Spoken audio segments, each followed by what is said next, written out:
America is very similar to the EU nowadays, where you have a collection of entities that can govern themselves to a limited extent, but they're overseen by a massive bureaucracy, which binds all of these governing entities together.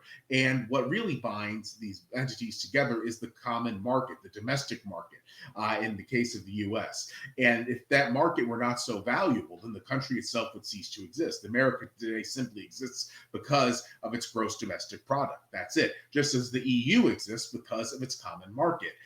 It simply has too valuable of a common market to fall apart, and the U.S. has too valuable of the GDP to fall apart. That is the bottom line. And America is not just going to collapse. However, what's happening is that the country no longer has a core of identity or a macro culture. It used to be sort of an Anglo-centric macro culture that had a pluralism from place to place, variations is what I'm saying, but it still was there. It used to be there as something people would assimilate to, from sea to shining sea. But since the 1960s, that has been eroded. And now with wokeness, obviously that sort of Anglo-centric macro culture is viewed by many as something demonic. So we're in a situation in the US where people do not feel fraternity with each other from place to place.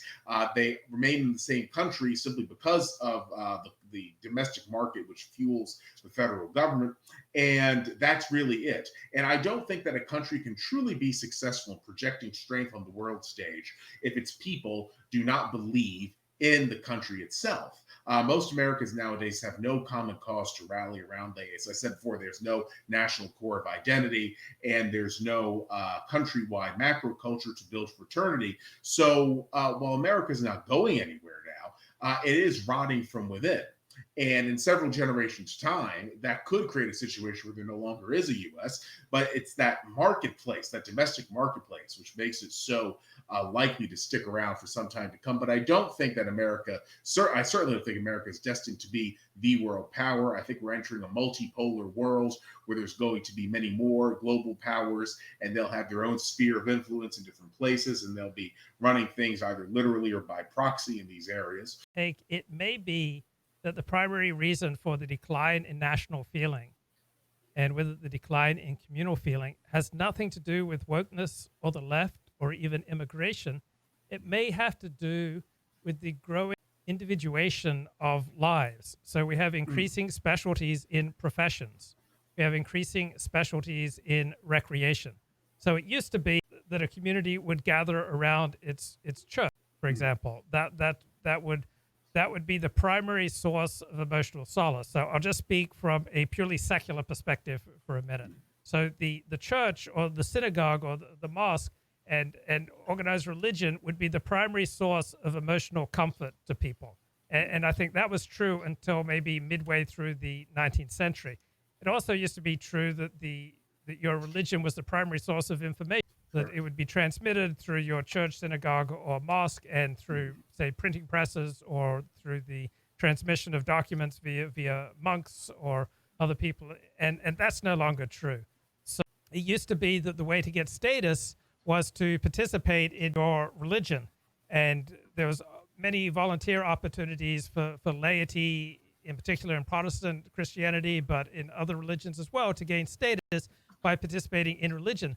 And that's no longer true. Now people get status by holding a book club, by holding poetry readings, by organizing gaming, by being in a yacht club, by coaching Little League, by being in a sewing circle. There are so many different individual ways that people get status these days. They no longer need religion. There are so many different ways that people seek comfort these days. They no longer primarily turn to organized religion. Some people turn to marijuana. Some people turn to their favorite movies and TV shows. Other people turn to yoga. Other people turn to a special diet, to a special exercise program, to special hobbies, to a social circle. There are just so many opportunities for comfort that are immediately compelling, and that many people, probably most people, find even more useful for providing emotional comfort than religion. So status, comfort, information. There are so many places to get information now. You don't need to get it from your church or from your church-sanctioned information outlets. And so people increasingly lead all these individual lives. And so there's been a dramatic loss in common feeling. And I think this took place before the 1960s. I'm thinking out loud that this primarily took place before the 1960s, before mass immigration, before the rise of cultural Marxism or wokeism or whatever you want to tell it. I think it may be inherent in the nature of modernity that we have a loss of common feeling, a diminishment of national feeling, a diminishment of common ties with people whom we live around, and and then immigration and wokeism and some other things may exacerbate that. But it may be that modernity has changed the way people operate, and so I think we've had a steady decline in religiosity over the past 150 years, and I think with that, with all these individuating processes of modernity, comes a loss of common feeling, and that hollows out a communal sense and also perhaps a national sense to some degree. I'm just thinking out loud, so I'll just leave it there. No, it's very, very much worth hearing, and I think there's more than a few grains of truth in it, so to speak. As a matter of fact, I think there's a hell of a lot of truth in what you said.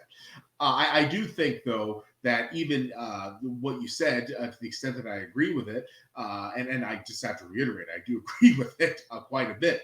But if one looks at America, it did have something of an identifiable macro culture, even in an age of modernity that began in the 19th century, as you mentioned.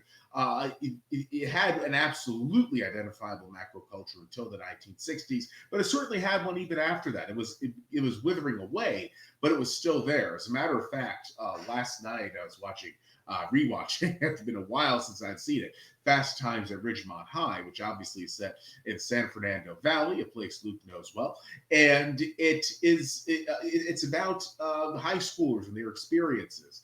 And the culture represented there is not what you see in the San Fernando Valley